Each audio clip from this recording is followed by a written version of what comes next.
मैं कोमल प्रसाद यादव, सहायक प्राध्यापक विधि, BCS शासकीय स्नातकोत्तर महाविद्यालय धमतरी, छत्तीसगढ़, आप सबका अपने इस व्याख्यान में हार्दिक स्वागत एवं अभिनंदन करता हूँ। आज मैं आप सबको विधि पाठ्यक्रम के अंतर्गत पर्यावरण विधि के तहत वन्य जीव संरक्षण अधिनियम 1972 के अधीन अभ्यारण्य और उसके बारे में जो प्रावधान किया गया है, उन प्रावधानों के बारे में विस्तार से जानकारी दूंगा। चूंकि ये विषय लंबा है, इसलिए इस विषय का अध्ययन हम दो भागों में करेंगे। मतलब कि इस पर हम दो वीडियो बनाएंगे और जिसमें भाग 1 और भाग 2 होगा, जिसके बारे में यदि हम दोनों वीडियो का अध्ययन करेंगे तभी जाकर हम अभ्यारण्य को पूरी तरह से समझ पाएंगे। तो भाग 1 के अंतर्गत जो इस वीडियो में हम बताएंगे वो धारा, जो कि अभ्यारण्य के विषय में जो प्रावधान किए गए हैं वन्य जीव संरक्षण अधिनियम 1972 के अंतर्गत, वे धारा 18 से लेकर के धारा 34 तक की धाराओं में इसके बारे में उपबंध किया गया है।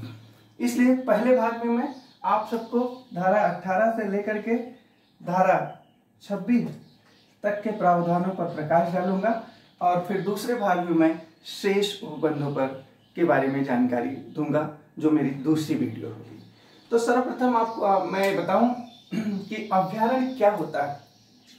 अभ्यारण्य को वन्य जीव संरक्षण अधिनियम 1972 की धारा 18 में बताया गया है। अभ्यारण्य की घोषणा के विषय में राज्य सरकार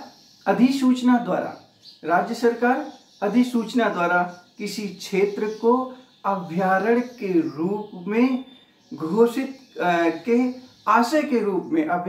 आशय के रूप में घोषित करने के अपने आशय की घोषणा कर सकता है। मतलब राज्य सरकार क्या करेगी, किसी ऐसे क्षेत्र को अभ्यारण्य के रूप में घोषित कर सकती है, परंतु इस क्षेत्र के अंतर्गत किसी रिजर्व वन अथवा क्षेत्रीय, यह जो क्षेत्र होगा किसी रिजर्व वन अथवा क्षेत्रीय जल क्षेत्र में नहीं आना चाहिए, नहीं होना चाहिए। राज्य सरकार इस बात को तभी घोषित करती है किसी क्षेत्र को अभ्यारण्य के रूप में, जब वह पारिस्थितिक, वानस्पतिक, पशुवर्गीय, भूजीव, जंतु विज्ञान और प्राकृतिक विज्ञान के महत्व का ऐसा क्षेत्र हो। मतलब वहां पारिस्थितिक, वनस्पति, भूजीव, जीव जंतु या वैज्ञानिक महत्व का कोई स्थान हो तो उसी स्थान को ऐसे क्षेत्र के रूप में घोषित करेगी, अभ्यारण्य के रूप में घोषित करेगी। तो इसके अंतर्गत बताया गया है, लेकिन अधिसूचना में यह भी तय कर दिया जाएगा कि ऐसा क्षेत्र जो कि अभ्यारण्य हेतु विनिर्दिष्ट है, उसकी सीमा क्या होगी। अभ्यारण्य के क्षेत्र की सीमाओं के लिए सड़क, नदियां और पर्वत पठारों के माध्यम से तथा ऐसे बोधगम्य सीमाओं के द्वारा ऐसे विनिर्दिष्ट क्षेत्र का सीमांकन किया जाएगा। मतलब सीमा निर्धारित किया जाना पर्याप्त होगा। ये बातें धारा 18 के अंतर्गत बताई गई है कि एक अभ्यारण्य की घोषणा राज्य सरकार अधिसूचना द्वारा अपने इस आशय की घोषणा कर सकता है कि किसी क्षेत्र को अभ्यारण्य घोषित करना है, और वह क्षेत्र ऐसा होना चाहिए जो पारिस्थितिकीय, वानस्पतिक, भूजीव, जंतु विज्ञान या वैज्ञानिक महत्व का होना चाहिए। ऐसा क्षेत्र जो होगा वह वन्य जीव के संरक्षण एवं उनके पर्यावरण के संरक्षण के विकास के उद्देश्यों से किया जाएगा। ऐसे क्षेत्र की सीमाएं निर्धारित होंगी। किसके द्वारा इनकी सीमा निर्धारित किया जाएगी? सड़कों द्वारा, नदियों द्वारा, पर्वतों और पठारों द्वारा या ऐसे किसी अन्य बोधगम्य चिन्हों द्वारा इसका क्षेत्र विनिर्दिष्ट किया जाएगा।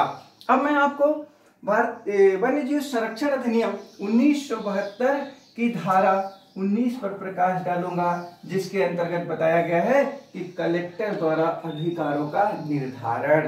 धारा 18 के अंतर्गत जारी किए गए अधिसूचना के बाद कलेक्टर क्या करेंगे, कलेक्टर किसी भूमि या किसी भूमि पर दावे या अधिकारों के अस्तित्व, प्रकृति एवं विस्तार की जांच करेंगे और ऐसे अधिकारों का निर्धारण करेंगे। मतलब धारा 18 के अंतर्गत अधिसूचना जारी होने के बाद कलेक्टर क्या करेगा, वह किसी भूमि पर व्यक्ति के अधिकारों का निर्धारण करेगा कि और उसकी जांच करेगा कि उस भूमि पर उसका अधिकार या दावा जो किया जा रहा है उसकी प्रकृति, उसका अस्तित्व या उसका विस्तार कहां तक होगा। धारा 20 में बताया गया है कलेक्टर द्वारा अधिकारों की वृद्धि पर रोक लगाई जाएगी। मतलब धारा 20 में जो प्रावधान किया गया है कि ऐसे अधिकारों की वृद्धि पर रोक लगाया जाना जो इस धारा 18 के अंतर्गत अधिसूचना जारी होने के बाद, धारा 20 के अंतर्गत यही उपबंध किया गया है कि धारा 18 के अंतर्गत अधिसूचना जारी होने के बाद किसी भूमि पर किसी व्यक्ति के दावे या अधिकारों का क्या किया जाएगा, के वृद्धि पर रोक लगाई जाएगी। लेकिन ऐसी रोक वसीयती, निर्वसीयती या उत्तराधिकार संबंधी अधिकारों पर नहीं होगी। मतलब अधिकारों पर रोक लगाई जाएगी, लेकिन ऐसे अधिकार जो उत्तराधिकार, वसीयती और निर्वसीयती हैं उस पर रोक नहीं लगाई जाएगी। धारा 21 के अंतर्गत कलेक्टर द्वारा उद्घोषणा, कलेक्टर क्या करेंगे, यथा अधिसूचना जारी होने के बाद 60 दिन के अंदर क्या करेगा, ऐसे क्षेत्र में जहां की वह अभ्यारण्य बनाया जाना है उन क्षेत्र के प्रत्येक कस्बे एवं गांव में एक स्थानीय भाषा में घोषणा प्रकाशित करेगा। यथासंभव वह जो क्षेत्र होगा उसकी सीमा भी निर्धारित होगी, स्पष्ट होगी, उस क्षेत्र की सीमा भी विनिर्दिष्ट होगी तथा ऐसा कोई व्यक्ति जो उस भूमि पर अपने दावे को दावा करता है उससे यह अपेक्षा की जाएगी कि वह 60 दिन के अंदर लिखित अपने दावे के बारे में और ऐसी विशिष्टियों के बारे में या ऐसे प्रतिकर के बारे में या ऐसे अधिकारों के बारे में लिखित मांग करे, लिखित दावा करे। धारा 22 के अंतर्गत कलेक्टर द्वारा उद्घोषणा के बाद क्या करेगा, कलेक्टर ऐसे दावे की जांच करेगा जो धारा 21 के अंतर्गत किसी व्यक्ति द्वारा किया गया है तथा ऐसे दावे जिनको की जो कि धारा 19 के अंतर्गत उपबंधित है लेकिन उसके बारे में दावे में मांग नहीं की गई है, इन दोनों दावों की क्या करेगा, वो जांच करेगा। कैसे जांच करेगा, वह राज्य शासन के रिकॉर्ड से जांच करेगा उसकी, तथा फिर क्या करेगा, रिकॉर्ड या अन्य किसी व्यक्तियों के साक्ष्य के द्वारा ऐसे दावों की जांच की जाएगी। धारा 23 में कलेक्टर की शक्तियों के बारे में बताया गया है। कलेक्टर अपनी शक्तियां, कलेक्टर की मतलब शक्ति क्या होगी, ऐसे जांच के किए जाने में कलेक्टर क्या कर सकता है, किसी भूमि पर प्रवेश कर सकता है, उसका सर्वेक्षण कर सकता है, उसका विभाजन कर सकता है या नक्शे तैयार कर सकता है या एतदर्थ मतलब इन कार्यों के लिए किसी व्यक्ति को प्राधिकृत कर सकता है, किसी अधिकारी को प्राधिकृत कर सकता है इन कार्यों को करने के लिए। इनके अलावा कलेक्टर को विचारण के मामलों में सिविल न्यायालय की शक्तियां प्राप्त होंगी। तो इस प्रकार से धारा 23 के अंतर्गत कलेक्टर की शक्तियों के बारे में बताया गया है इस अधिनियम के। इस अधिनियम के धारा 24 के अंतर्गत अधिकारों के अधिग्रहण की बात की गई है। धारा 24 में बताया गया है कि अधिकारों का अधिग्रहण किस प्रकार से होगा। किसी भूमि या दावे के संदर्भ में अधिसूचना के जारी होने के बाद कलेक्टर अपने आदेश द्वारा उस भूमि पर उस दावे को पूर्णतः या अंशतः स्वीकार करेगा या उसको अस्वीकार करेगा। यदि कलेक्टर किसी दावे को स्वीकार पूर्णतः या अंशतः स्वीकार करते हैं तो क्या करेंगे कि ऐसी भूमि जो उस अभयारण्य जिसको कि अभयारण्य क्षेत्र के रूप में घोषित किया जाना है उस भूमि का अपवर्जन कर देगी, मतलब उसको तो हटा देगी, अपवर्जन कर देगी, त्याग देगी, या वह ऐसी भूमिका के अधिग्रहण की कार्यवाही करेगा। लेकिन ऐसे मामलों में कार्यवाही कलेक्टर नहीं करेंगे जहां पर कि उस भूमि का धारक जो है समझौते द्वारा प्रतिकर के बदले अपनी भूमि का प्रत्यर्पण करने के लिए तैयार है, तो अधिग्रहण की कार्यवाही नहीं की जाएगी। यदि मुख्य वन्यजीव संरक्षक की यह राय है कि किसी जमीन के अधिकार के संदर्भ में कि कोई व्यक्ति अपने अधिकार को जारी रख सकता है, तो कलेक्टर मुख्य वन्यजीव संरक्षक के परामर्श से उसके अधिकार को जारी रख सकते हैं। जमीन का जो अधिग्रहण किया जाएगा वो भूमि अधिग्रहण अधिनियम 1894 के तहत धारा 25 में बताया गया है कि अधिग्रहण की जो कार्यवाहियां होंगी वो कैसे की जाएंगी।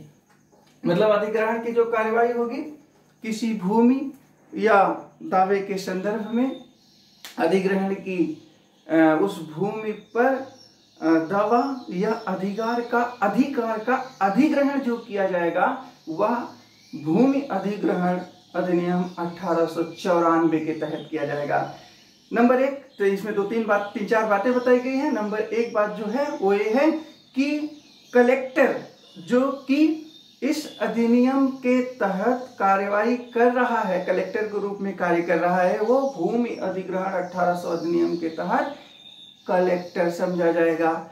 ऐसा कोई व्यक्ति जिसे उस अधिनियम की धारा 9 के अंतर्गत अधिकार के दावे या हित के संदर्भ में नोटिस दी गई है, उस व्यक्ति को भूमि अधिग्रहण अधिनियम 1894 के संदर्भ में क्या समझा जाएगा? हितग्राही समझा जाएगा। मतलब उस अधिनियम के अंतर्गत कलेक्टर को कलेक्टर समझा जाएगा और ऐसा व्यक्ति जिसे की सूचना दी गई है और वह दावे के संदर्भ में दी गई है वह व्यक्ति हितग्राही समझा जाएगा। इनके अलावा अन्य कोई सूचना जो उस अधिनियम द्वारा जरूरी है जो कि कार्यवाही की जा रही है उसको उस अधिनियम के अंतर्गत कार्यवाही समझा जाएगा। इसमें एक प्रमुख बात और बताई गई है कि यदि कोई व्यक्ति अपने दावे के संदर्भ में भूमि अधिग्रहण की कार्यवाही से संतुष्ट नहीं है तो वह ऐसे न्यायालय या पंचायत के समक्ष क्या कर सकता है? आवेदन का हकदार होगा। कार्यवाही करवाने का मतलब आवेदन का हकदार होगा। अगली जो बात इसमें बताई गई है कि यदि ऐसा पंचायत या निर्णय उस व्यक्ति के कलेक्टर एवं हितग्राही के बीच कोई आदेश द्वारा उस भूमि के अंशतः या मुद्रा के बदले भूमि अधिग्रहण के कार्यवाही का आदेश दे सकते हैं। मतलब कि पंचायत या न्यायालय के निर्णय से क्या किया जा सकता है? अंशतः या भागतः मुद्रा या भूमि के रूप में अधिग्रहण का आदेश दिया जा सकता है। इनके अलावा तो इस तरह से अधिग्रहण की कार्यवाहियां समझी जाएंगी। यदि अधिग्रहण के अंतर्गत कोई ऐसा भूमि लोकमार्ग या चारागाह जो प्रभावित हो रहा है तो उस संदर्भ में कलेक्टर राज्य सरकार की अनुमति से ऐसे लोकमार्ग या चारागाह के लिए क्या कर सकते हैं कि कोई वैकल्पिक व्यवस्था कर सकते हैं। इस तरह से धारा 25 के अंतर्गत जो बातें बताई गई है उसके द्वारा उस भूमि के अधिग्रहण की कार्यवाही की जाएगी। धारा 26 में बताया गया है कि कलेक्टर की शक्तियों का प्रत्यायोजन किया जा सकता है। कलेक्टर राज्य सरकार किसी साधारण या विशेष आदेश द्वारा किसी व्यक्ति को प्राधिकृत कर सकती है कि वह धारा 19 से 25 के तहत कलेक्टर की शक्तियां प्राप्त करे। मतलब कि कलेक्टर जिस प्रकार से धारा 19 से 25 के तहत अपनी शक्तियों को लागू करते हैं, का प्रयोग करते हैं, उसी तरह का प्रयोग राज्य सरकार द्वारा किसी साधारण या विशेष अधिकार द्वारा किसी व्यक्ति या अधिकारी में प्रत्यायोजित की जा सकती है। और ऐसा व्यक्ति जिसे कि ऐसी शक्तियां प्रत्यायोजित की गई हैं, वह धारा 19 से 25 के संदर्भ में कलेक्टर की तरह ही अपनी शक्तियों का प्रयोग करेगा या कर सकता है। तो इस तरह से मैंने आप सबको बताया था शुरू में ही कि इसे मैं 2 भागों में बताऊंगा। तो धारा 18 से लेकर के धारा 26 तक में जो प्रावधान मैंने बताया, ये भाग 1 के लिए है। अब मुझे उम्मीद है कि यह भाग आपके लिए उपयोगी सिद्ध होगा। धन्यवाद।